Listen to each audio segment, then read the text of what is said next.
ဇန်နလေးရဲ့အစမှာတော့ကောင်လေးတယောက်ဟာဆွေးရင်နဲ့စပိန်စီးနေတော့မှအလင်းတန်းတစ်ခုကိုတွေ့လိုက်ပါတယ်။အလင်းတန်းထွက်နေတဲ့နေရာမှာကတော့ကောင်မလေးတယောက်က cube တစ်ခုယူပြီးတော့ထွက်ပြေးနေပါတယ်။အဲဒီလိုနဲ့အပြင်ရောက်မှာတော့အဝိုင်းခံလဲရပေမဲ့ပေါင်နှလုံးထဲကနေဆေးရုပ်တွေထုတ်လိုက်ပြီးတော့ပြန်ကျုံပါတယ်။ဒါမဲ့ပြန်ချုပ်ခံလိုက်ရပြီးဘဲတယောက်ရောက်လာတဲ့အချိန်မှာတော့ cube ကိုပြန်ယူလိုက်ပါတယ်။ကောင်မလေးကလည်းမြောက်ဝင်စားတဲ့သူဖြစ်တာကြောင့်ချုပ်ခံတာကနေထွက်လာပြီးဘဲနဲ့ဘိုင်ဝမ်တီးပါတယ်။နောက်ဆုံး cube ကိုပြန်ရတဲ့အချိန်မှာတော့အပြင်ကနေကားရတဲ့မှန်ကြီးကွဲသွားတာကြောင့်အလင်းတန်းကထွက်ပေါ်လာပါတယ်။ကောင်လေးရဲ့နာမည်ကဟီကာရုလို့ခေါ်ပါတယ်။ဟီကာရုကညဖြစ်ခဲ့တဲ့အခိုက်အတန့်အားလုံးကိုတငယ်ချင်းတွေကိုပြောပြနေပါတယ်။ပြီးတော့ကဲပါအောင်ဆိုတဲ့အတန်ကိုလည်းကြားလိုက်ရတယ်လို့ဆိုပါတယ်။ပြောနေရင်မှာပဲဟီကာရုကအဲ့အတန်ကိုရုတ်တရက်ထပ်ကြားလိုက်တာကြောင့်မနေနိုင်တော့ပဲသွားရှာပါတယ်။ဟီကာရုရောက်သွားတဲ့နေရာကတားမြစ်ထားတဲ့နေရာဖြစ်တာကြောင့်ရဲတယောက်ရောက်လာပြီးမသွားဖို့တားပါတယ်။ဒါမဲ့ဟီကာရုကတော့ကဲပါအောင်ဆိုတဲ့အတန်ကိုထပ်ကြားလိုက်တာကြောင့်ဆက်သွားပါတယ်။အထဲရောက်မှာတော့ cube တစ်ခုကိုတွေ့သွားပြီးတန်က cube စီကနေထွက်လာတာကြောင့်ဟီကာရုလည်းကြောင်သွားပါတယ်။ဒါမဲ့ cube ကကဲပါအောင်လို့ဆိုတ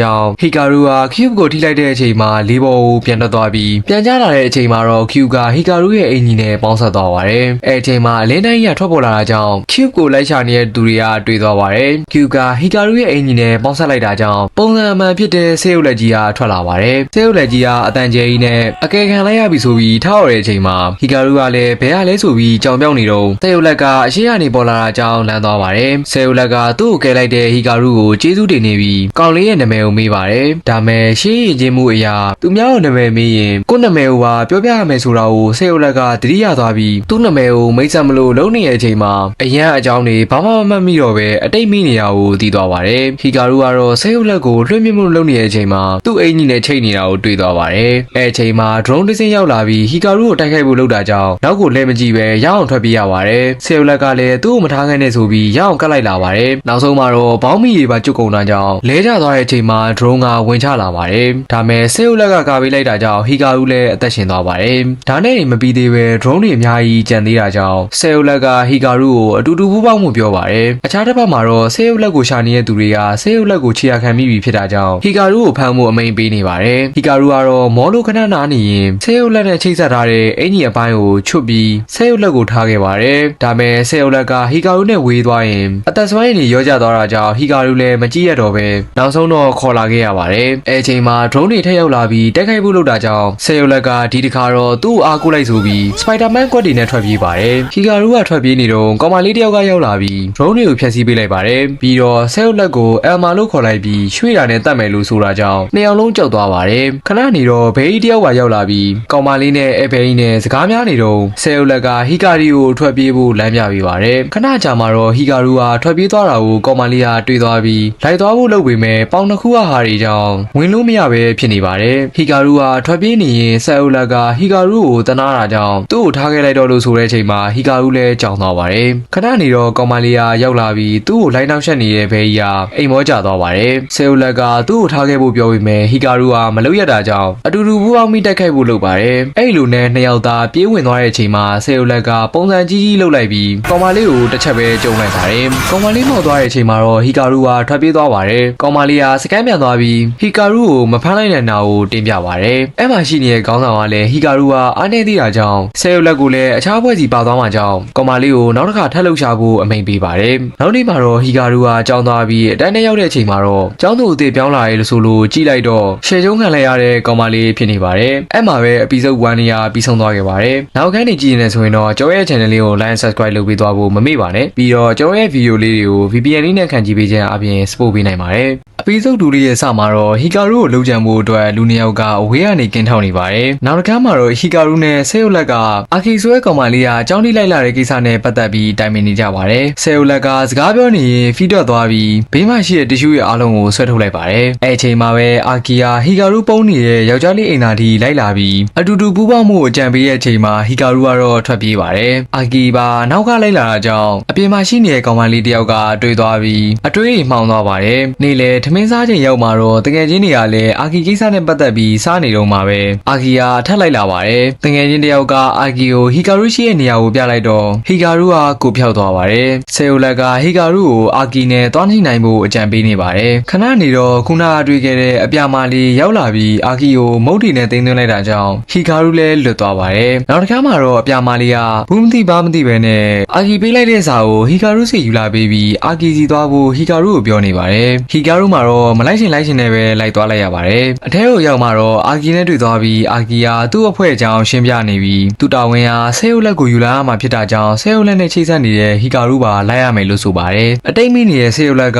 ကသူ့အကြောင်းကိုသိချင်နေရကြောင်းလိုက်သွားဖို့ပြောပေမဲ့မမပွားလေးဟီကာရုကတော့သစိမ်းနှောင်းကိုမလိုက်ရဘူးဆိုပြီးဆေယိုလက်ကိုတူတူလေးပြောနေပါတယ်ခဏနေတော့ဟီကာရုကသူ့အကြောင်းကိုရှင်းပြနေရင်ဆေယိုလက်ကဟီကာရုနဲ့မဟုတ်ပဲအင်ကြီးနဲ့ချိတ်ဆက်နေရကိုတွေ့သွားတာကြောင့်စဉ်းစားရခက်နေပါတယ်အဲအချိန်မှာပဲအာကီယာရုတ်တရက်တိုက်ခိုက်တာကြောင့်ဟီကာရုကဆေယိုလက်ကိုအရင်ကလိုအကြီးလုပ်ဖို့ပြောပေမဲ့ဆေယိုလက်ကတော့အားပြတ်နေရကြောင်းမလုပ်နိုင်ပါဘူးဒါမဲ့စွမ်းရည်လေးနည်းနည်းထွက်လာတာကြောင့်အာကီနဲ့နည်းနည်းကွာနေတော့ထွက်ပြေးတဲ့အချိန်မှာဆေယိုလက်ကရှောက်လမ်းမှာမပြေးရဘူးဆိုပြီးဟီကာရုကိုတတိပေးနေပါတယ်အနောက်မှာကြံခဲ့တဲ့အာကီကလည်းဟီကာရုနောက်ကိုလိုက်ဖို့လုပ်ပေမဲ့ဆေယုတ်တွေကရှောက်လမ်းမှာမပြေးသင့်ဘူးလို့ဆိုတာကြောင့်ပြန်ပြီးပဲသွားပါတယ်အခြားတစ်ဖက်မှာတော့ဟီကာရုရဲ့ဆေယုတ်လက်ကိုလိုချင်နေတဲ့နှစ်ယောက်ကလည်းဟီကာရုစီသွားဖို့လုပ်ပေမဲ့အပြင်မှာပြမာလီယာရက်နေရကြောင်းခဏဆောင်နေရပါတယ်အာကီယာဟီကာရုနောက်ကိုလိုက်နေရင်လမ်းတော့ခါရောက်တဲ့အချိန်မှာသူ့ရဲ့ဘယ်ဘက်ဆေယုတ်ကတီယိုရီယာဘယ်ကိုသွားဖို့ပြောပေမဲ့ညာဘက်ဆေယုတ်ကလည်းစိတ်ခံစားချက်အရာညာဘက်ကိုသွားဖို့ပြောတာကြောင့်အာကီလည်းကြောင်ပြောက်နေပါတယ်အဲ့မှာပဲဟိုသွားမလားဒီကိုသွားမလားဖြစ်နေရကြောင်းအာကီယာအောက်တဲ့တွေကိုပဲမြန်မာလူကြီးဖြိုးဆင်းသွားပါတယ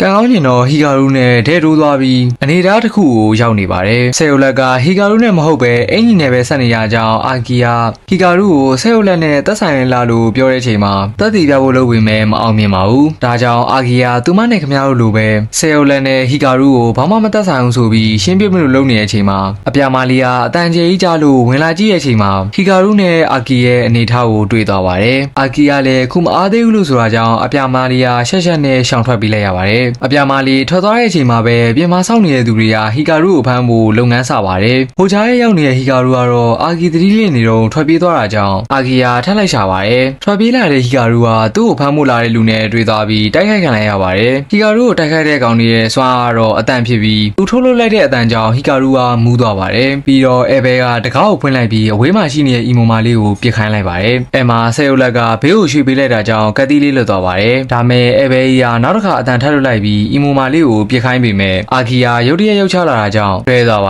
တယ်အာကီယာဆေယိုလက်ပါခံလို့မဖြစ်တာကြောင့်အဲဘဲကြီးကိုသူနဲ့ထားခဲ့ပြီးဟီကာရုကိုတနေရာမှာပုံးနေဖို့ပြောလိုက်ပါတယ်ဟီကာရုလည်းထွက်ပြေးလာပြီးမဲ့ဆေယိုလက်ကတော့အာကီကိုတယောက်တည်းမထားခဲ့ရတာကြောင့်ဟီကာရုကိုထွက်ပြေးခိုင်းပြီးတယောက်တည်းပြန်သွားဖို့လုပ်ပါတယ်ဆေယိုလက်ကဟီကာရုနဲ့ဝေးရင်အသက်ဆုံးရင်ရောလာတာကြောင့်ဟီကာရုလည်းမကြည့်ရတာကြောင့်အတူတူသွားမယ်လို့ဆိုပါတယ်အခြားတစ်ဖက်မှာတော့ဟိုဘဲကြီးကအာကီကိုအီမိုမာလေးစီမှာအပ်ခဲ့ပြီးဟီကာရုကိုလိုက်ရှာမလို့လုပ်နေတဲ့အချိန်မှာကံကောင်းစွာနဲ့ရှာစရာမလိုပဲထဲသွားတွေ့ပါတယ်အဲအချိန်မှာနှစ်ယောက်သားဝုန်းတိုင်းကျဲနေကြရင်ဟိုဘဲကြီးကအတန်တွေကိုထပ်လွတ်ပေမဲ့ဟီကာရုကအပြင်တန်မကြားရတဲ့နှစ်ချက်ကိုတတ်ထားတာကြောင့်မထိရောက်တော့ပါဘူးပြီးတော့အာကီကိုကျုံမှုလုပ်နေပေမဲ့အာကီကအချုပ်ခံထားရတာကြောင့်အစီအစဉ်ပြတ်သွားပါတယ်ဒါမဲ့မြန်မာလူကြီးပဲကျိုးတွေဝင်ဖြေးပေးလိုက်ပါတယ်အဲ့မှာအာကီယာလွတ်သွားတာကြောင့်အကုန်လုံးဝုန်းတိုင်းကျဲကြပါတော့တယ်အာကီဖဲတာနည်းနည်းကျန်းတာကြောင့်အဆောက်အုံကြီးပြိုကျရမယ့်အချိန်မှာအာကီယာကာပေးရတာကြောင့်ဟီကာရုကဘာမှတော့မဖြစ်သွားပါဘူးအဲ့အချိန်မှာအာကီရဲ့ဖွဲ့ရလူတွေရောက်လာပြီးဟီကာရုကိုခေါ်သွားပါတယ်ဟီကာရုပြန်လို့လာတဲ့အချိန်မှာတော့အဲ့တဲကခေါင်းဆောင်ကသူတို့ရဲ့အဖွဲ့နာမည်ကArmဆိုတာကိုရှင်းပြပြီးခေါင်းဆောင်ရဲ့ဆေယိုလက်နဲ့ဟီကာရုနဲ့နည်းနည်းစီနေရာကိုပြောနေတဲ့အချိန်မှာညီကိုရီဆိုတာကိုသိသွားပါတယ်ဒါကြောင့်သူတို့ကရန်သူမဟုတ်ဘူးဆိုတာနဲ့သူတို့ရဲ့ရည်ရွယ်ချက်ကဟီကာရုရဲ့ဆေယိုလက်စွမ်းအားနဲ့ခုနကတိုက်ခိုက်တဲ့သူရဲ့အဖွဲ့ကိုဖျက်ဆီးဖို့ကူညီတောင်းတာပဲဖြစ်ပါတယ်အဲမှာဟီကာရုရဲ့ဆေယိုလက်ကလက်ခံလိုက်တာကြောင့်ဟီကာရုကလည်းကြောင်းပိတ်ရက်တွေပဲရမယ်လို့ပြောတဲ့အချိန်မှာခေါင်းဆောင်နဲ့အာကီကလိုအပ်တာဆေယိုလက်ရဲ့စွမ်းအားပဲဖြစ်တာကြောင့်ဟီကာရုကိုဘာမှမလုပ်နဲ့လို့ဆိုပါတယ်အဲမှာပဲအပီဆိုဒ်2လေးကပြီးဆုံးသွားခဲ့ပါတယ်နောက်ခန်းကြီးကြည့်နေဆိုရင်တော့ကျော်ရဲ့ channel လေးကို like and subscribe လုပ်ပေးသွားဖို့တောင်းဆိုချင်ပါတယ်ဗျာဗီဒီယိုလေးတွေကို VPN လေးနဲ့ခံကြည့်ခြင်းအပြင်ကျွန်တော်တို့ကတစ်ဖက်တစ်လမ်းက support ပေးနိုင်ပါတယ်အပီဆိုဒ်3လေးရဲ့အစမှာတော့ဟီကာရုတို့စကားပြောနေကြတော့လေးလုံးကဝင်လာပြီးတော့ဟီကာရုကိုစမ်းသပ်ပြီးရရတဲ့အချက်လက်တွေကိုရှင်းပြနေပါတယ်ဟီကာရုမှရှိတဲ့စိတ်ဆွမ်းအင်ကအလွန်နဲလုံးတာကြောင့်သူမနဲ့ခမရတို့လိုပဲဟီကာရုလည်းဆေယိုလက်အသုံးပြုသူမဖြစ်နိုင်တော့ဘူးလို့ဆိုပါတယ်ဒါကြောင့်တခြားသူတွေလည်းဟီကာရုကိုဝိုင်းပြောနေပေမဲ့ဆေယိုလက်ကတော့ ဟီကာရုဟာစိတ်ထားကောင်းပြီးကျင်နာတတ်တဲ့သူဖြစ်တာမို့ဘာမဆိုလုံးနိုင်တယ်လို့ဆိုပါတယ်အဲမှာလေးလုံးကလည်းအဲ့ဒါကြောင့်အခက်တွေ့နေရလို့ပြောနေတဲ့အချိန်မှာအာကီယာဟီကာရုနဲ့ဆေယုတ်လက်ကိုသူလေ့ကျင့်ပေးမယ်လို့ဆိုပြီးတာဝန်ယူလိုက်ပါတယ်အဲ့လိုနဲ့လေ့ကျင့်ရလုပ်နေတဲ့အချိန်မှာတော့ဆေယုတ်လက်ကလိုက်ထိုးနေရပြီးဟီကာရုမှာတော့ဘာမှမလုပ်ရပါဘူးခဏနေတော့ ARMS အဖွဲ့ကခေါ်လို့ပြန်သွားပြီးဟိုရောက်မှာတော့ဆေးရုပ်လက်နဲ့အသုံးပြုသူတယောက်ကဆေးရုပ်ကိုဆွဲထုတ်ခံလိုက်ရတာကြောင့်မှောက်နေတာကိုတွေ့သွားပါတယ်။ဆေးရုပ်လက်နဲ့ပိုင်ရှင်ဟာဆွဲထုတ်ခံလိုက်ရတဲ့သူ့ရဲ့ဆေးရုပ်လက်နဲ့ကိုပြန်မရတော့ရင်တော့စော်မရသေးပဲရှော့သွားနိုင်ပါတယ်။အာဂီယာမှောက်နေတဲ့ဘဲယူကြည့်လိုက်တဲ့အချိန်မှာတော့တီကောင်မျိုးစားအသုံးပြုသူဟာတိုက်ခိုက်တာကိုသတိထားမိသွားပြီမဲ့ခေါင်းဆောင်ကြီးကတော့အာကီကိုဒီကိစ္စတွေဝင်မပါပဲဟီကာရုရဲ့ဆေးရုပ်လက်ကိုစောင့်ရှောက်ဖို့ပဲတတိပေးပါတယ်အခြားတစ်ဖွဲ့မှာတော့အရေးကြီးတဲ့လူတစ်ယောက်ပြောင်းနေရကြောင်းရှာဘုံတော်ဘဲကြီးကရောက်လာပြီးသူ့ကိုအားကိုးလိုက်လို့ဆိုပါတယ်အဖွဲ့ခေါင်းဆောင်ရဲ့စကားကိုရမ်းလိုက်နာတဲ့အာကီကတော့ဟီကာရုကိုပါခေါ်ပြီးတိုက်ခိုက်ခံရတဲ့ကိစ္စတွေရအောင်ဝင်ပါပါတယ်အဲအချိန်မှာခုနကအရေးကြီးတဲ့သူကိုလိုက်ရှာနေတဲ့အခြားအဖွဲ့ကလည်းရောက်လာပါတယ်အဲဒါကိုအာကီကကလားရေးအဖွဲ့စီမြန်မာလူကြီးဝင်ချသွားပြီးသူတို့ရှာနေတဲ့သူအကြောင်းကိုပြောလိုက်တာကြောင့်အာကီကိုတိုက်ခိုက်ကြပါတယ်အာကီယာဟီကာရုကိုသူ့နောက်မှာပဲနေဖို့ပြောရပေမဲ့သူ့ရဲ့လက်နက်နှစ်ခုကြောင့်ဟီကာရုပါလွင်ထွက်သွားပါတယ်ပြီးတော့သူမနဲ့ခမရတို့လိုဘာမှမစီမဆိုင်ပဲဟီကာရုပဲအဆူခံလိုက်ရပါတယ်။မောက်နေတဲ့ဟီကာရုဟာသပင်ဆင်းရောက်တဲ့ကလေးတယောက်ကိုတွေ့သွားပြီးဘသူမှမသိပဲနဲ့အနားသွားပြီးဒီနားမှမနေဖို့ပြောပါတယ်။အဲ့ချိန်မှာသပင်ဆင်းတဲ့ကောင်လေးဟာထွက်ပြေးသွားပြီးဟီကာရုလည်းလိုက်သွားပါတယ်။ကလာကြီးဟာအဲ့ချိန်မှာသူ့ရဲ့ဆက်ရုပ်လက်နက်ကိုဆိုင်ရပုံစံပြောင်းပြီးဟီကာရုကိုရှယ်ဖြုတ်ဖို့လုပ်ပါတယ်။သူ့ရဲ့ဘော်ဒါတွေကိုတော့တေးတွင်းနဲ့ပဲထားခဲ့ပါတယ်။အခြားတစ်ဖက်မှာတော့ဟီကာရုဟာသပင်ဆင်းရောက်တဲ့ကောင်လေးကိုကာကွယ်ပေးနေရင်တိုက်ခိုက်ခံနေရတဲ့ချိန်မှာဆေယုတ်လက်ကလည်းမနေနိုင်တော့ပဲထွက်လာတာကြောင့်ကလာကြီးဟာဟီကာရုကိုဆေယုတ်လက်နဲ့ရရတဲ့သူဆိုတာကိုသိသွားပြီးဟီကာရုကိုပါဖမ်းဖို့လုပ်ပါတယ်။အဲ့အချိန်မှာဆေယုတ်လက်ကဝင်းပလီအကွက်တွေနဲ့ထွက်ပြေးပေမဲ့ကလာကြီးဟာဆိုင်ငယ်နဲ့ဖြစ်နေရကြောင်းမိသွားပါတယ်။ဒါမဲ့ကန်ကောင်းစွာနဲ့ဒေါဘနီယာအာကီကရောက်လာပြီးဘုံတိုင်းကျဲပြပါတော့တယ်။ပီယာနဲ့အာကီယာဟီကာရုကိုစူပဲဆူနေရကြောင်းနှစ်ယောက်သားစကားများပြီးဟီကာရုကထွက်သွားပါတယ်။အာကီယာလည်းလှုပ်ပေးလိုက်တဲ့အချိန်မှာစပင်စင်းရောက်တဲ့ကောင်လေးဟာဟီကာရုနောက်ကိုလိုက်ဖို့ကြံပေမဲ့အာကီယာဝင်ထားလိုက်ပါတယ်။ဒါကြောင့်ကောင်လေးဟာသူ့ရဲ့ဆွမ်းရည်ကိုထုတ်လိုက်တဲ့အချိန်မှာအာကီလည်းသူ့လိုက်ရှာနေတဲ့ဒီကောင်မျိုးစားအသုံးပြုသူကိုတွေ့သွားပါတယ်။ဟီကာရုကတော့အခြားမှာလာဆွေးနေတော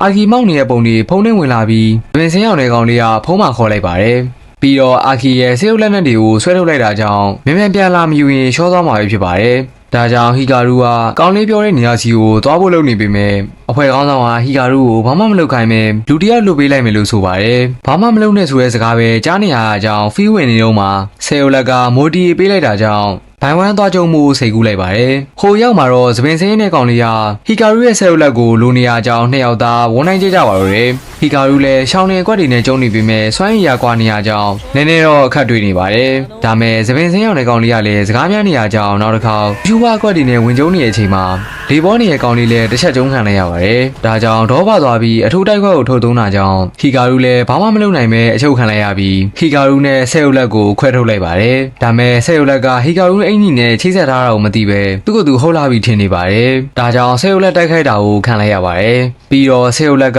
ကဟီကာရုစီသွားနေပြီးဟီကာရုလည်းဆေယိုလက်ကိုထိလိုက်တဲ့အချိန်မှာတကယ်ဆွဲကနေထွက်ပေါ်လာပါတယ်။အဲ့မှာပဲဟီကာရုကအတော်ဖြစ်နေတဲ့သမင်ဆင်းရောက်တဲ့ကောင်လေးကိုဒုံးကြီးအကွက်တွေနဲ့ရှေ့ထုတ်ပေးလိုက်ပါတယ်။ကောင်းနေတော့ကောင်လေးဘက်ကဖြစ်တဲ့ရှာဝန်အောင်ဘေးကြီးရောက်လာပြီးဟီကာရုနဲ့တိုက်ခိုက်ဖို့လာတာမဟုတ်ပဲကောင်လေးကိုလာခေါ်ရုံပဲဆိုပြီးထွက်သားဖို့လုပ်နေအောင်မှာရှာဝန်တော်ဘေးကြီးအာကီရဲ့ cube တွေကိုပါယူသွားတာကြောင့်ဟီကာရုကတိုက်ခိုက်ဖို့လုပ်နေတဲ့အချိန်မှာပြန်တိုက်ဖို့လုပ်ပေမဲ့ကောင်လေးဟာသူကိုယ်တိုင်ပဲလှုပ်ချင်တယ်လို့ဆိုတာကြောင့် cube တွေကိုချပေးပြီးတော့ထွက်သွားပါတယ်။မနေ့ရောက်မှာတော့အာကီယာသူ့ရဲ့ဆေးရုပ်တွေကိုပြန်ရနေပြီးဟီကာရုကတော့အင်ကြီးချုပ်နေရပါတယ်။ကျေးဇူးတင်တဲ့အနေနဲ့ဟီကာရုရဲ့အင်ကြီးတွေကိုချုပ်ပေးဖို့လုပ်ပေမဲ့အတော်ကျန်းတာကြောင့်ဟီကာရုကမလုပ်ဖို့တားနေရင်အပြာမလေးကရောက်လာပြီးအတွေးလွန်သွားပါတယ်။အဲ့မှာပဲ episode 3လေးကပြီးဆုံးသွားခဲ့ပါတယ်။နောက်ခန်းနေကြည့်နေဆိုရင်တော့ကျော်ရဲ့ channel လေးကိုလည်း subscribe လုပ်ပေးတော့ဖို့တောင်းဆိုချင်ပါတယ်ဗျ။ဗီဒီယိုလေးတွေကို VPN လေးခံကြည့်ခြင်းအပြင်ကျွန်တော်တို့ကတစ်ဖက်တစ်လမ်းအား support ပေးနိုင်ပါတယ်။ဇာတ်လမ်းလေးမဆက်ခင်မှာကျွန်တော်ရဲ့ဗီဒီယိုလေးတွေကို VPN လေးခံကြည့်ခြင်းအပြင်ကောင်းတဲ့ဗီဒီယိုတွေလုပ်ပေးဖို့အတွက်ဖတ်တလားကနေအကူအညီဖြစ်စေပါတယ်။ episode 4လေးရဲ့အစမှာတော့ဟီကာရုက ARMS အဖွဲ့အားတာဝန်ပေးလိုက်တာကြောင့် cube လေးလိုက်စုနေပါတယ်။အဲ့မှာပဲကိုဝက်ကြီးနဲ့တွေ့ပြီးဒုက္ခရောက်နေတာကြောင့်အဖွဲ့သားတယောက်ကဝင်ခဲ့လိုက်ပါတယ်။ပီယာနဲ့မမအာကီယာရောက်လာပြီးကိုဝက်ကြီးကိုတစ်ချက်ကျွေးလိုက်ပါတယ်။မမအာကီယာရက်နေတဲ့အဖွဲ့သားတယောက်ကိုဟီကာရုကိုခေါ်သွားဖို့ပြောတာကြောင့်ဒရာမာဆန်ဆန်ချီသွားပါတယ်။မှောက်သွားတဲ့ကိုဝက်ကြီးကတော့မမအာကီကိုပြန်ချဖို့လုပ်ပေမဲ့ညကနည်းနည်းများသွားတာကြောင့်အားကုန်သွားပုံရပါတယ်။ဒါမဲ့အနောက်ကနေတယောက်ယောက်ထင်းချုပ်တာကိုခံလိုက်ရပြီးပြန်ထလာတာကြောင့်အာကီ လည်းကြောင်းသွားပါတယ်။ပြီးရနဲ့နှစ်ယောက်သားရှယ်ကျုံနေတော့ကိုဝက်ကြီးကမူမမှန်တာကိုတတိထားမိပြီးအာကီလည်းကိုဝက်ကြီးရဲ့နောက်မှာတစ်ခုခုကိုတွေးလိုက်ပါတယ်။အဲ့အချိန်မှာမမအာကီကနည်းနည်းခံနေရတဲ့အကြောင်းဟီကာရူကမင်းသားဆန်ဆန်ဝင်ချလာလိုက်ပါတယ်။အဲ့လိုနဲ့နှစ်ယောက်သားတယောက်တည်းကဲနေပုံရပါတယ်။ဟီကာရူကဒီခါမှာတော့အရင်လိုမဟုတ်တော့ပဲဒုံးမြက်လက်သီးနဲ့ပါကျုံလိုက်တာကြောင့်ကိုဝက်ကြီးလည်းလေပေါ်ပြန်တက်သွားပါတယ်။နောက်တစ်ခါမှာတော့မမအာကီယာရေကျုံနေရင်ဆုံးသွားတဲ့သူ့ညမနဲ့အရင်အမတ်တရတွေကိုပြန်တွေ့နေပါတယ်။ခဏနေတော့အတူအပြတ်နဲ့ထွက်လာတာကြောင့်လေးလုံးကစိတ်ထသွားပါတယ်။လေးလုံးကခုနကဖမ်းမိခဲ့တဲ့ကိုဝက်ကြီးစီကအစစ်ဆေးပြီးရလာတဲ့ချက်လက်တွေကိုဒါပြောပြရပဲဖြစ်ပါတယ်။မမအာကီနဲ့သူ့ရဲ့ဆေးရုပ်တွေကကိုဝက်ကြီးမူမမှန်တာကိုသတိထားမိပြီးဖြစ်တာကြောင့်စဉ်းစားနေတော့မှလေးလုံးကသူ့ကိုအားကိုးလို့ရတယ်လို့ပြောနေပေမဲ့ခမရတို့လိုပဲသူမထားသွားတာခံလဲရပါတယ်။နောက်နေ့မနက်မှာတော့အီဂါရူကအဲ့ရမထခြင်းပဲဖြစ်နေရကြောင်းဆေးရုပ်လက်ကကူပေးနေတော့မမအာကီယာဝုန်းတိုင်းကျဲပြီးလာခေါ်ပါတယ်။အဲ့လိုနဲ့နှစ်ယောက်သားအကြောင်းရောက်မှာတော့အခန်းထဲကိုဒရမာဆန်ဆန်အနေသားတစ်ခုနဲ့ဝင်လိုက်တာကြောင့်တခန်းလုံးအားကြသွားပါတယ်။ခင်ဗျားတို့လည်းအားကြအောင်ပဲရမှာပါ။အခန်းထဲမှာတော့အပြာမလေးကအာကီကိုအာကီចောင်းသားလေးတယောက်ပြောင်းလာတယ်လို့ပြောနေတော့မှာပဲ။အဲ့ဒါကဟိုနေ့ကအစိမ်းအောင်ဖြစ်နေပါတယ်။ရောက်ချင်းမှာပဲဟီကာရူနောက်ကိုလိုက်လာရဲဆိုတာကြောင့်မမအာကီယာထကြုံပါတယ်။အစိမ်းကောင်လည်းပြန်ရုံးဖို့လုပ်ပေမဲ့နေချက်ကနေအတန်တစ်ခုဝင်လာပြီးသတိပေးလိုက်ပါတယ်။အစိမ်းကောင်ကြောင်းပြောင်းလာတော့မှသဘောတူညီတဲ့တစ်ခုလုပ်ထားပါတယ်။အဲ့ဒါကတော့ကြောင်းမှာသူ့ရဲ့ဆွမ်းအားတွေကိုသုံးခွင့်မရှိတာပဲဖြစ်ပါတယ်။ဒါကြောင့်အစိမ်းကောင်ကအရှုံးပေးလိုက်ရပါတယ်။အဲ့ဒီအချိန်မှာအာကီယာချဖို့လုပ်ပြီးမဲ့ဟီကာရူကတရားဟောပြီးတားလိုက်ပါတယ်။ခဏနေတော့စိမ်းကောင်ကဟီကာရူရဲ့ဆေးရုပ်လက်ကိုယူဖို့လာတာဆိုပေမဲ့ဟီကာရူသုံးပြုပုံတွေကိုအရင်လေးလာအောင်မယ်လို့ဆိုပါတယ်။အစိမ်းကောင်ကဆေးရုပ်လက်ကိုအတော်လိုချင်နေရကြောင်းအတိတ်မိနေတဲ့ဆေးရုပ်လက်ကသူ့အကြောင်းကိုသိကျင်လာပြီးသူ့အကြောင်းကိုပြောပြရင်ဟီကာရူရဲ့အကြောင်းပြန်ပြောပြမယ်လို့အပေးယူလုပ်ပါတယ်။အဲ့ဒီအချိန်မှာမမအာကီယာပြန်ထားပေါက်လာပြီးဟီကာရူလည်းတားလိုက်တာကြောင့်နှစ်ယောက်သားနှပန်းတက်နေပါတယ်။နောက်တစ်ခါမှာတော့စိတ်ပူနေတဲ့မမအာကီယာဟီကာရူနောက်ကိုမခွာရန်လိုက်နေရကြောင်းဟီကာရူကမူရမာယာရင်းနဲ့လှည့်စားပြီးထွက်ပြေးလာခဲ့ပေမဲ့နေရာတိုင်းမှာရှိနေပါတယ်။မမအာကီရဲ့မျက်လုံးအောက်ကနေတဏီကုံထွက်ပြေးနေရကြောင်းဟီကာရူကထမင်းမှမစားရသေးပဲဖြစ်နေတော့မှအစိမ်းကောင်ကပေါ်လာပြီးဘောစီတွေမှာရှိတဲ့ကပြားနဲ့မုတ်လိုက်ကျွေးမယ်လို့ဆိုပါတယ်။အဲဒီအချိန်မှာမမအာကီယာရောက်လာပြီးဟီကာရူကိုအစိမ်းကောင်ရဲ့ထောင်ချောက်ထဲပါဝါမှာကိုစိုးရိမ်တာကြောင့်ဒရမာဆန်ဆန်မလိုက်ပြီးဟီကာရူအစားသူလိုက်စားပေးမယ်လို့ဆိုပါတယ်။ပြီးတော့သူကြိုက်တဲ့အစားအစာရဲ့ကြော်ညာကိုထုတ်ပြလိုက်ပါတယ်။အဲ့ဒါကိုအဝေးကနေကြည့်နေတဲ့အပြာမာလေးကတော့ခမရတို့လိုပဲစောင့်ကိုက်နေုံပဲရပါတယ်။ဘဲမှသွားလို့မရတဲ့ဟီကာရူကနောက်ဆုံးမှာတော့အင်သာထဲမှာသွားပြီးအာကီမသိအောင်အစိမ်းကောင်နဲ့စကားပြောဖို့ခွင့်ရအောင်စဉ်းစားနေတော့အကြံတစ်ခုရသွားပါတယ်။အဲ့ဒါကတော့ဒီနေ့တကြောင်လုံးမှာအာကစားချိန်ရှိတာပဲဖြစ်ပါတယ်။ဟီကာရူကအာကစားချိန်မှာအစိမ်းကောင်နဲ့စကားပြောဖို့စီစဉ်ထားပေမဲ့ဘောတွေပဲထိနေပါတယ်။တစ်ဖက်မှာတော့ဟီကာရူကိုချောင်းချင်းနေတဲ့အစိမ်းကောင်ကိုမမအာကီယာဘောလုံးနဲ့ပစ်လိုက်ပေမဲ့ဟီကာရူကိုပဲထိသွားပါတယ်။ဘူးမသိပါမသိတဲ့ပြာမာလေးကမမအာကီနဲ့အစိမ်းကောင်တို့ကဟီကာရူကိုဘာလို့လိုချင်နေမှမသိပဲအတွေးအလွန်နေပြီးပြိုင်ပွဲတွေပါထားလုပ်ပေးလိုက်ပါတယ်။အဲအချိန်မှာအစရဲကကျုံနေနေကြတဲ့အစိမ်းကောင်နဲ့မမအာကီတို့ကလည်းကျုံမိုးလုပ်နေရကြောင်းဟီကာရူလည်းဝင်ထားဖို့လုပ်ပြီးမဲ့ဘယ်လိုလုပ်ရမလဲမသိဖြစ်နေပါတယ်။အဲအချိန်မှာခုနမမအာကီစားချင်နေတဲ့ကြော်ညာစာရွက်ကိုတွေ့သွားတဲ့အချိန်မှာမမအာကီကိုဟီကာရူကအဲ့ဒါဝယ်ကျွေးမယ်လို့ဆိုပါတယ်။အပေးယူနေနဲ့ဟီကာရူကိုတော့အစိမ်းကောင်နဲ့နှစ်ယောက်တည်းခဏလွတ်ပေးရမယ်လို့ဆိုတဲ့အချိန်မှာအတော်စားချင်နေတဲ့အာကီလည်းလက်ခံပေးလိုက်ပါတယ်။အဲလိုနဲ့အစိမ်းကောင်နဲ့ဟီကာရူကစကားပြောခွင့်ရသွားပြီးအတိတ်မင်းနေတဲ့ဆေးရုပ်လက်ကအစိမ်းကောင်ကိုသူ့အကြောင်းတွေဆိုမိနေပါတယ်။အစိမ်းကောင်ကလည်းသူ့မိသားစုကပဲအကြောင်းအရာတွေကုန်သိပြီးသူဟာတေချာမသိဘူးဆိုပေမဲ့ဆေးရုပ်လက်နဲ့အရင်ကသူ့ရဲ့ပိုင်ရှင်ပုံကိုပြလိုက်ပါတယ်။ပုံထဲမှာရှိနေတဲ့သူကိုတော့ဟီကာရူကသိနေပါတယ်။အစိမ်းကောင်ကတော့အဲ့လူကသူ့ရဲ့ဘိုးပြဖြစ်တာကြောင့်ဆေးရုပ်လက်ကသူ့ပိုင်နာလို့ဆိုပါတယ်။အဲ့မှာဆေးရုပ်လက်ကသူနဲ့အဲ့လူနဲ့ဘလို့ကွဲသွားရတယ်လို့မင်းနေပေမဲ့အစိမ်းကောင်ကတော့မသိပါဘူး။ပြီးရနဲ့ထွက်သွားပါတယ်။အပေါ်မှာစောင့်နေတဲ့အာကီစီကိုတော့အာကီလိုက်ရှာနေတဲ့သူ့ရဲ့အကြောင်းသတင်းရတာဆိုပြီးအကြောင်းကြားလိုက်တာကြောင့်ပြန်သွားပါတယ်။ဟီကာရူကတော့ခုနကဖုန်းထဲမှာတွေ့ခဲ့တဲ့လူရဲ့အကြောင်းကိုဘာသာကိုစုံစမ်းနေပါတယ်။အဲ့အချိန်မှာဆေယိုလက်ကခန်းစားချက်တွေထွက်ပေါ်လာပြီးမျက်ရည်ပါကျကုန်ပါတယ်။သူမထားခဲ့ခံရတဲ့ခမရတို့လိုပေါ့။အခြားတစ်ဖက်မှာတော့မမအာကီယာသူလိုက်ရှာနေတဲ့သူကိုတွေ့သွားပြီးအဖွဲသားတွေကတော့ဒုက္ခရောက်နေပါတယ်။အဖွဲသားတယောက်ကကိုဝက်ကြီးလိုဖြစ်သွားတာကြောင့်အာကီလည်းသူလိုက်ရှာနေတဲ့သူရဲ့လက်ချက်ဆိုတာကိုသိသွားပါတယ်။အဖွဲသားမို့တီးခံပေးနေပေမဲ့အတော်ဖြစ်နေပုံရတာကြောင့်တစ်ချက်ကျွေးလိုက်ပါတယ်။ခဏနေတော့ဟီကာရူနဲ့အခြားဖွဲသားတွေရောက်လာပြီးမှောက်နေတဲ့တယောက်ကိုခေါ်သွားပါတယ်။ဟိုရောက်မှာတော့အမ်စ်ကောင်းဆောင်ဟာဟီကာရူကိုကျေးဇူးတင်နေပြီးအဖွဲသားတွေကတော့အဆင်ပြေပေမဲ့ဆေယိုလက်နက်ကတော့ဘွားကူးသွားပါပြီ။ဟီကာရူအရင်ဟာသူတို့နဲ့ခင်ခဲ့တာကြောင့်အဲ့ဒါကိုကြားတဲ့အချိန်မှာနည်းနည်းတော့ခံစားသွားခဲ့ရပါတယ်။အဲ့မှာပဲပြီးဆုံးဖိုးရီယာပြီးဆုံးသွားခဲ့ပါတယ်။နောက်ခန်းနေကြည့်နေဆိုရင်တော့ကျွန်တော်ရဲ့ channel လေးကို like subscribe လုပ်ပေးသားဖို့တောင်းဆိုချင်ပါတယ်ဗျ။ episode 5လေးရဲ့အစမှာတော့လေးလုံးကမမအာဂီကိုကူညီပေးရင်စိမ့်နဲ့အခြား website တွေအထိပါဝင်ဖောက်ပြီးရှာနေပြီးမမအာဂီကတော့တိုက်ခိုက်ခံရတဲ့ပုံတွေကိုပဲမြင်လာကြောင်းတော့ပွားနေပါတယ်ဒါကြောင့်ခမရတို့လည်းတိတ်ပြီးအနစ်နာမခံပါနဲ့အဲ့ချိန်မှာပဲရန်သူပေါ်လာကြောင်းစာရောက်လာတာကြောင့်အာဂီကချက်ချင်းပဲထွက်သွားပါတယ်ဟိုရောက်မှာတော့အာဂီကသူ့မိသားစုတစ်မျိုးလုံးကိုမျိုးဖြတ်သွားတဲ့သူကိုတွေ့သွားတာကြောင့်ဝင်တိုက်တဲ့အချိန်မှာအဲ့ဒါကတည်သွားပြီဆိုတဲ့ဖူဖူကီလို့ခေါ်တဲ့သူ့ညီမဖြစ်နေပါတယ်ဇာတ်လမ်းလေးမဆက်ခင်မှာကျွန်တော်ရဲ့ဗီဒီယိုလေးတွေကို VPN လေးခံကြည့်ခြင်းအပြင်ကောင်းတဲ့ဗီဒီယိုတွေလုပ်ပေးဖို့အတွက်ဖတ်တလားကနေအကူအညီဖြစ်စေပါတယ်ဖူဖူကီနဲ့အာဂီယာငငယ်ကအယုတ်လေးတွေနဲ့ဆော့နေတော့အာဂီရဲ့ဂျူတီကြတဲ့နေ့မှာအမကြီးတယောက်ကလာခေါ်ပါတယ်အာဂီယာ6ထောင်တာနေရာကြောင့်ဖူဖူကီယာတာဝန်ယူရလိုက်ပါတယ်အလုပ်ကတော့ဆေးရုပ်လက်နက်တွေကိုအစမ်းသက်ခံတာပဲဖြစ်ပါတယ်ဖူဖူကီယာအမကြီးနောက်လိုက်သွားတဲ့နေ့မှာပဲအဲနေရာကမီးတောင်ပြီးဖူဖူကီလည်းပျောက်သွားပါတယ်ဒါကြောင့်အာဂီယာတည်သွားပြီလို့ယူဆထားတဲ့သူ့ညီမကိုပြန်တွေ့လိုက်ရတာကြောင့်ဆုံးရနေပါတယ်ဖူဖူကီယာလည်းအဲ့မှာခဏတာပြေးဖတ်လိုက်ပါတယ်ခဏကြာမှာတော့ဖူဖူကီနောက်ကနေဆေးရုပ်လက်တစ်ခုပေါ်လာတာကြောင့်အာဂီရဲ့ဆေးရုပ်တွေကတိုက်ခိုက်ပါတယ်အာဂီလည်းသူ့ညီမကိုထိန်းချုပ်နေတာကအဲဆေးရုပ်လို့တန်တရားဝင်နေတော့မှအဖွဲရလူတွေရောက်လာတာကြောင့်အခြားနေရာကိုပြေးထွက်သွားပါတယ်အဲ့ဒီလိုနဲ့အခြားနေရာမှာအာဂီနဲ့သူ့ရဲ့ဆေးရုပ်တွေကဖူဖူကီရဲ့ဆေးရုပ်တွေကိုငငယ်ဖြစ်ခဲ့တာတွေကသူ့ရဲ့လက်ချက်မလားဆိုပြီးတော့မေးနေပါတယ်ဒါမဲ့ဖူဖူကီကတော့သူ့ရဲ့ဆေးရုပ်တွေကိုကာဝယ်ပေးနေပြီးအဲ့ဒါတွေလုပ်ခဲ့တာကသူ့လို့ဆိုပြီးတော့အာဂီကိုတောင်းပန်နေပါတယ်ဖူဖူကီရဲ့ဆေးရုပ်ကလည်းသူ့မလိုပဲမူရမာယာတွေများတာကြောင့်ဖူဖူကီကိုချော့သိပ်ပေးနေပြီးအဖြစ်အပျက်တွေကမတော်တဆလို့ဆိုပါတယ်မူရမာယာများတဲ့ဆေးရုပ်ပြောတာကတော့အဲတုန်းကသူရောက်လာတော့ဖူဖူကီရဲ့စွမ်းရည်တွေကရုတ်တရက်ပေါ်ထွက်လာတာကြောင့်သူကတားပေးခြင်းလို့ဖူဖူကီနဲ့ပေါင်းစည်းလိုက်တာပဲဖြစ်ပေမဲ့အဲနေရာမှာတော့ short ဖြစ်ပြီးမီးလောင်သွားတယ်လို့ဆိုပါတယ်မမအာဂီကတော့မယုံတာကြောင့်အဲဆေးကိုတော့ပွားနေပေမဲ့ဖူဖူကီကတော့လိုက်တားနေပါတယ်အဲအချိန်မှာပဲဖူဖူကီကရုတ်တရက်လဲကျသွားတာကြောင့်အာဂီယာဆရာဝန်စီခေါ်သွားဖို့လုပ်ပေမဲ့ဖူဖူကီရဲ့ဆေးရုပ်တွေကဖူဖူကီကိုကုသနိုင်တာမို့ဆရာဝန်နဲ့မရပဲအခြားနည်းလမ်းတစ်ခုရှိတယ်လို့ဆိုပါတယ်အခြားတစ်ဖက်မှာတော့ဟီဂါရူဟာရေချိုးနေရင်အာဂီကိုစားဖို့တဲ့အချိန်မှာစာမပြန်တာကြောင့်ဖုန်းတွေစုပ်ကောနေပေမဲ့အာဂီကတော့မွေးရည်ထဲမှာခံစားမှုတွေထွတ်ထွတ်ရောက်နေပါတယ်။နောက်နေ့မနက်မှာတော့ဟီဂါရူအိမ်ဟာနိုးလာတဲ့အချိန်မှာမမအာဂီယာခိုင်းလို့မဟုတ်ပဲ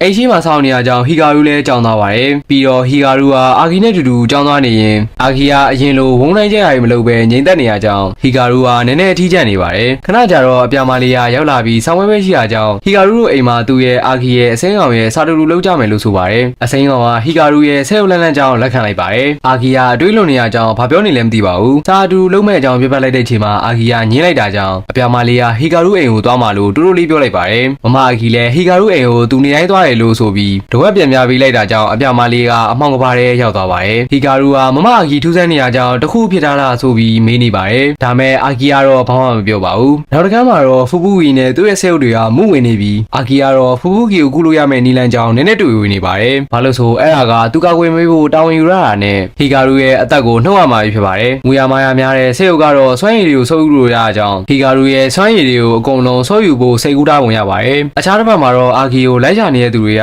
ဖူဖူကီရဲ့ဆဲုပ်လက်နက်ထိန်းချုပ်တာခံရပြီးအချင်းချင်းပြန်ကျုံနေကြပါတယ်။နောက်နေ့မနက်မှာတော့ခမရတို့လိုပဲဟီဂါရူလည်းသူမလာမလားဆိုပြီးစောင့်မျှော်နေပေမဲ့အရေးရောင်တော့မတွေ့ပါဘူး။ဟီဂါရူတို့ဘက်မှာတော့ဘာမှတိတ်မဖြစ်ပေမဲ့ AMS အဖွဲ့ရဲ့ခေါင်းဆောင်ရဲ့မြို့မှာတော့ရှေ့ပြုတ်ခံနေရပါတယ်။အစိမ်းအောင်တို့အဖွဲ့ကသူတို့လည်းအဲ့ဒါတွေကိုလိုက်ရှင်းနေတော့အီမိုကောင်းတဲ့ကလာကတွေ့သွားပြီးအချင်းချင်းစကားများသွားတာကြောင့်တိုက်ခိုက်ကြပါတယ်။အဲ့အချိန်မှာကလာကနိုင်သွားပြီးခမရတို့နဲ့သူမလိုပဲသူတို့ဟာနှစ်ယောက်ဖြစ်ပြီးခမရတို့လိုပဲအီမိုကောင်ကတော့တယောက်တည်းဖြစ်နေလို့မနိုင်တာလို့ဆိုပါတယ်ဟီဂါရူတို့ကတော့ဆလုပ်ဖို့အိမ်တူသွားနေတော့အမ်ကောင်းဆောင်ကဟီဂါရူကိုခေါ်လိုက်တာကြောင့်ချက်ချင်းပြေးသွားပါတယ်ဟိုရောက်မှာတော့အမ်ကောင်းဆောင်ကဟီဂါရူကိုအချင်းကြီးအကုန်ပြောပြပြီးကူညီပေးဖို့လုပ်နေတဲ့အချိန်မှာဟီဂါရူလည်းလက်ခံလိုက်ပါတယ်ပြီးတော့အမ်ကောင်းဆောင်ကအာဂီသစ္စာဖောက်တာကိုတီးသွားပြီးဖမ်းဖို့လုပ်နေရကြောင်းဟီဂါရူကအခြားသူတွေမတွေ့ရင်အာဂီကိုအရင်တွေ့အောင်ရှာမယ်ဆိုပြီးထွက်သွားပါတယ်အဲ့အချိန်မှာကိုလင်းလုံးကလည်းရောက်လာပြီးအာဂီကိုရှာဖို့အတွက်လူတစ်ယောက်စီစဉ်ပေးလိုက်ပါတယ်ဘာလို့လဲဆိုတော့ဘရိုလည်းတိလောက်မှာပါဒါမဲ့ဆဲယိုလန်နက်ကတော့အသိစိတ်ပြန်ရသွားပြီးအဲဆဲယိုလန်နက်ကအန်းစားဖွဲ့ကိုတိုက်ခိုက်မိတ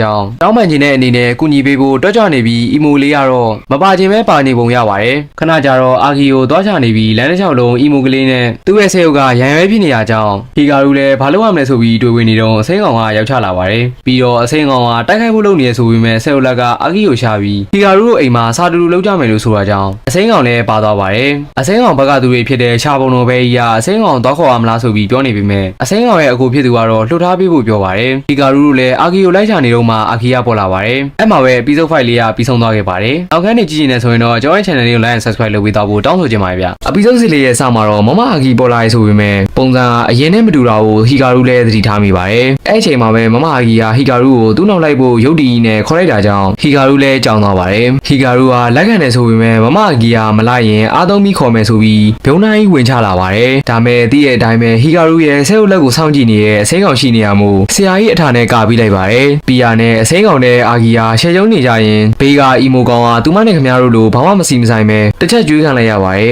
နောက်ဆုံးမှာတော့အစိမ်းကောင်ကမမအာဂီကိုချုံနှံလိုက်ပြီးဆိုပေမဲ့ဟီကာရူကလာတာအကြောင်းပြက်လွတ်သွားပါတယ်ပြီးတော့ဟီကာရူကပြေးပြေးလေးလေးပဲမမအာဂီကိုဒီလိုလိုရဲ့အကြောင်းရင်းကိုမေးတဲ့အချိန်မှာအာဂီရဲ့ဆဲအုပ်လေးကအာဂီရဲ့ညီမကိုကူဖို့စိတ်ဆွမ်းရဲ့အများကြီးပိုင်ဆိုင်လာတဲ့ဟီကာရူကိုလိုအပ်တာလို့ပြောပြလိုက်ပါတယ်အစိမ်းကောင်ကအဲ့မှာအာဂီတို့လောက်တာတွေကိုကလေးကွက်လို့ပြောနေပေမဲ့ခင်ဗျားတို့လိုမမအတွက်မောင်လေးရှိရဆိုတဲ့ဟီကာရူကတော့လိုက်ခဲ့မယ်လို့လက်ခံလိုက်တာကြောင့်အစိမ်းကောင်လည်းဆုံးသွားသွားပါတယ်ဆဲအုပ်လက်ကအာဂီကြိုက်တဲ့ဟင်းညော်ညာကိုပြပြီးဒရာမာတွေခင်းလိုက်တာကြောင့်မှိုင်နေတဲ့မမအာဂီလည်းအသေးစိတ်ပြန်ဝင်လာပါတယ်အစိမ်းကောင်ကလည်းဟီကာရူအစားသူပဲလိုက်မယ်လို့ဆိုနေပါတယ်အသေးစိတ်ပြန်ဝင်လာတဲ့အာဂီကအခြားနည်းလမ်းရှိအောင်မယ်ဆိုပြီးဟီကာရူကိုလည်းတကယ်ချင်းမဟုတ်ပဲသူကဝယ်ပေးရမယ်သူသက်သက်ပဲဆိုတာကြောင့်ဟီကာရူလည်းပါးစပ်အောင်လားနဲ့ကြံခဲ့ပါတော့တယ်ဇန်လေးမဆက်ခင်မှာကျွန်တော်ရဲ့ဗီဒီယိုလေးတွေကို VPN လေးခံကြည့်ခြင်းအပြင်ဒါကောင်းတဲ့ဗီဒီယိုတွေလုပ်ပေးဖို့အတွက်ဖတ်တလားကနေအကူအညီဖြစ်စေပါတယ်အခြားတစ်ပတ်မှာတော့လေးလုံးနဲ့ကောင်မလေးတယောက်ကဖူဖူကီနဲ့သူ့ရဲ့ဆဲအုပ်အကြောင်းကိုလေ့လာနေပါတယ်မမအာဂီကတော့ဟီကာရူကိုမခေါ်တာကြောင့်ဖူဖူကီရဲ့ဆဲအုပ်ကဖူဖူကီကိုပြန်ထိန်းချုပ်ပြီးမူရမာယာများရဲ့စကားလုံးတွေသုံးပြီးအာဂီကိုတွေးပြအောင်လုပ်နေပါတယ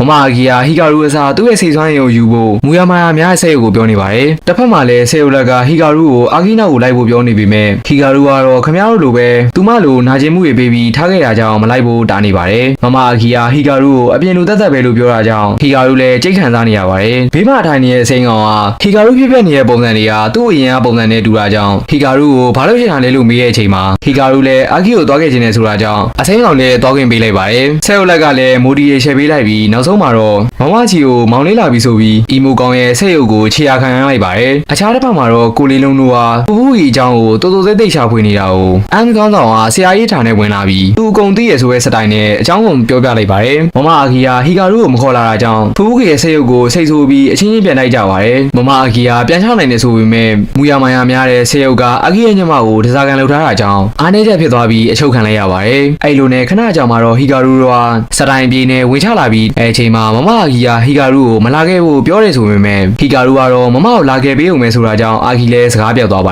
တယ်ဖူဖူကြီးကဟီကာရူကိုထိမလို့လုံးနေတဲ့အချိန်မှာအစိမ်းကောင်ကဒီလောက်နဲ့တက်မလာနဲ့ဆိုတဲ့အထာနဲ့လက်ကိုရိုက်ချလိုက်ပါလေဒါမဲ့ကံမကောင်းစွာနဲ့သူပြန်ချုပ်ခံလိုက်ရပါတယ်ဟီကာရူကတော့ဖူဖူကြီးရဲ့ဆဲုံနဲ့ထိသွားတာကြောင့်စွမ်းရည်တွေအဆုတ်ခံလိုက်ရတဲ့အချိန်မှာပဲမမအာဂီယာတာဝန်ရမဟုတ်ပဲမောင်လေးအတွက်ကာကွယ်ပေးမယ်ဆိုပြီးအပြန်အလှန်တုံ့ပြန်ပြစ်နေရကြောင်းခမရတို့လိုပဲစောင့်ကိုက်နေရတဲ့ဆဲုံကလည်းတီးမခံနိုင်တော့ပဲဖူဖူကြီးကိုတက်ပစ်ဖို့လုပ်ပါတယ်ဒါကြောင့်မမအာဂီယာပြန်ချုပ်ခံလိုက်ရပါတယ်ဟီကာရူကလည်းသူပဲကြံတာကြောင့်ဆဲုံနဲ့ဘိုင်ဝမ်းကျုံနေတဲ့အချိန်မှာဆဲုံကအာဂီကိုအကာအကွယ်လုပ်လိုက်တာကြောင့်ဟီကာရူဟာတတိလွတ်သွားပြီးစွမ်းရည်တွေအဆုတ်ခံလိုက်ရပါတယ်ဆဲုံကဟီကာရူရဲ့စိတ်စွမ်းရည်တွေကိုဆုပ်ပြီးခံစားမှုထိုးထက်ရောက်နေပါတယ်မမအာဂီယာမောင်လေးဟီကာရူကိုလာခဲ့ဖို့ယုံနေရကြောင်းဆဲုံကမမအာဂီကိုတက်ပစ်ဖို့လှည့်လာတဲ့အချိန်မှာစွမ်းရည်အဆုတ်ခံထားရတဲ့ဟီကာရူဟာအားနေနေမဲ့စားစွမ်းရည်တွေပိုထွက်လာပြီးဆဲုံကလည်းအကုန်လုံးကိုဆုပ်ယူဖို့လုပ်ပါတယ်ဒါမဲ့စွမ်းရည်တွေကကိုရှင်ကိုကအလွန်တောက်တာကြောင့်အကွဲရတွေထွက်လာပြီးပေါက်ထွက်သွားပါတယ်ပီယာနဲ့နောက်တစ်ခေါက်တိုက်ဖို့လုပ်နေတဲ့အစိမ်းကောင်ကိုဆဲုံကဂယူးမဆိုင်တာကြောင့်အစိမ်းကောင်လည်းဒေါပွားသွားပြီးဖူဖူကီနဲ့ဆဲရုပ်ကိုခွဲထုတ်လိုက်ပါတယ်ဒါမဲ့ဆဲရုပ်ကသူမလိုပဲနောက်တစ်ယောက်စီမှာထပ်တွေ့လိုက်ပြီးတခြားကြပါတယ်အဲ့အချိန်မှာဟီကာရူဟာကိုထူကြီးပုံစံနဲ့ဝင်ချလာပြီးအရင်လိုပဲဒုံးမြန်ကွက်နဲ့တစ်ချက်ပဲကျုံလိုက်ပါတယ်အဲ့လိုနဲ့အာဂီရိစာနဲ့အပြီးပြတ်သွားပါတယ်နောက်နေ့မနေ့မှာတော့ဟီကာရူဟာအာဂီမလာတာကြာပြီဖြစ်တာကြောင့်ဒီနေ့လည်းမလာဘူးထင်ပြီးပြန်ရတဲ့အချိန်မှာအာဂီယာဝုန်းနိုင်ကျပြီးရောက်ချလာပါတယ်ဟီကာရူဟာရှေ့ကားကနေဝင်ဖို့ပြောနေပေမဲ့ရှင်ထဲမှာတော့ကြိတ်ပြောနေပါတယ်အဲ့လိုနဲ့လမ်းမှာစကားပြောပြီးသွားနေရင်အာဂီယာမျက်မှန်တလက်ထုတ်လိုက်ပြီးတော့သူ့စာတင်ပေးဖို့ပြောပါတယ်ဘာဖြစ်လို့လဲဆိုတော့ဖူဖူကီကိုသူစာပြန်သေးဖို့ပဲဖြစ်ပါတယ်ဖူဖူကီရောတော့အာဂီရဲ့အဖွဲဟာစောင့်ရှောက်ပေးနေပါတယ်အာဂီယာအပြန်လန်းအနေနဲ့ဟီကာရူကိုစောင့်ရှောက်ပေးမယ်လို့ဆိုတဲ့အချိန်မှာကျော်လက်ကထွက်လာပြီးမမမရှိတဲ့အချိန်ဟီကာရူတယောက်တည်းအထီးကျန်နေတဲ့အကြောင်းကိုပြောပြလိုက်တာကြောင့်ဟီကာရူလည်းရှက်နေပါတယ်အဲ့ဒါတွေပြောပြပြီးလိုက်တဲ့အချိန်မှာတော့ဟီကာရူစီကိုနေတိုင်းလာပေးမယ်လို့ဆိုတာကြောင့်ခင်ဗျားတို့လိုပဲအဝေးကနေပဲရှူစားခွင့်ရတဲ့တာမာလီယာအားကျနေပါတယ်နောက်တစ်ပတ်မှာတော့အစိမ်းကောင်ရဲ့ဖွဲဟာဖြစ်တဲ့အကြီးကဲတွေကလက်နဲ့တွေအများကြီးရဖို့အတွက်ဆဲုပ်လက်နဲ့တွေနေတဲ့ကဘာနဲ့ချိတ်ဆက်ဖို့လုပ်နေပါတယ်အဲ့ဒါကိုလုံးဝအောင်မြင်မှုအတွက်ဟီကာရူရဲ့ဆဲုပ်လက်ကိုလိုအပ်တာကြောင့်